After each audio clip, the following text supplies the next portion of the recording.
உலகளாவிய காலநிலை மாற்றத்தின் விளைவாக இந்த ஆண்டு இந்திய பருவமழை பொழிவில் மிகப்பெரிய தலைகீழ் மாற்றங்கள் ஏற்படும் என இந்திய வானிலை ஆய்வு மையம் எச்சரிக்கை விடுத்துள்ளது.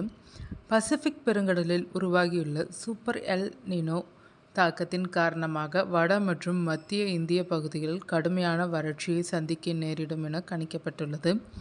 பொதுவாக ஜூன் முதல் செப்டம்பர் வரையிலான காலகட்டத்தில் இந்தியாவிற்கு பொழியும் தென்மேற்கு பருவமழைதான் நாட்டின் ஒட்டுமொத்த விவசாயத்திற்கும் குடிநீர் ஆதாரத்திற்கும் முக்கிய பங்களிப்பை வழங்குகிறது. ஆனால் இந்த ஆண்டு நிலைமை கவலைக்கிடமாக மாறியுள்ளது.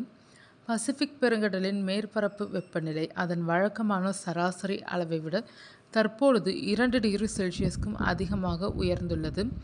இந்த அதீத வெப்பநிலையே சூப்பர் எல் நீனோ என அழைக்கப்படுகிறது.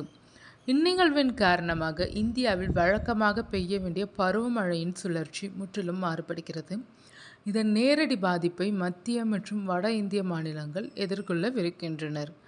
மழை பொழிவு பெருமளவு குறைய வாய்ப்புள்ளதால் வட இந்தியாவில் ஜூன் முதல் செப்டம்பர் வரை கோடைக்கால பருவமழை மத்திய மற்றும் வட மாநிலங்களில் மிக மோசமாக குறையும் என எச்சரிக்கப்பட்டுள்ளது.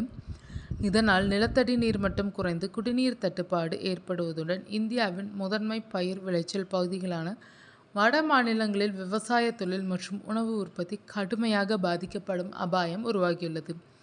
வட இந்தியா வறட்சியை நோக்கி நகரும் அதே வேளையில் தென் மாநிலங்களுக்கு இந்த எல் நீனோ சற்று சாதகமான மற்றும் எச்சரிக்கையான சூழலை உருவாக்கியுள்ளது. இந்தியாவின் தென் மாநிலங்களில் உள்ள கடலோர பகுதிகளில் இந்த காலகட்டத்தில் வழக்கத்தை விட மிக அதிகமான மழை பொழிவதற்கு கூடுதல் வாய்ப்புகள் உள்ளதாக வானிலை மையம் கணித்துள்ளது. ஒரே காலகட்டத்தில் நாட்டின் ஒரு பகுதி கடுமையான வறட்சியையும் மற்றொரு பகுதி அதிக மழையையும் எதிர்கொள்ளவிருக்கும் இந்த விசித்திரமான காலநிலை மாற்றம் மத்திய மற்றும் மாநில அரசுகள் இப்போதிலிருந்தே நீர் மேலாண்மை மற்றும் வறட்சி தடுப்பு திட்டங்களை முடக்கிவிட வேண்டிய அவசியத்தை உணர்த்தியுள்ளது.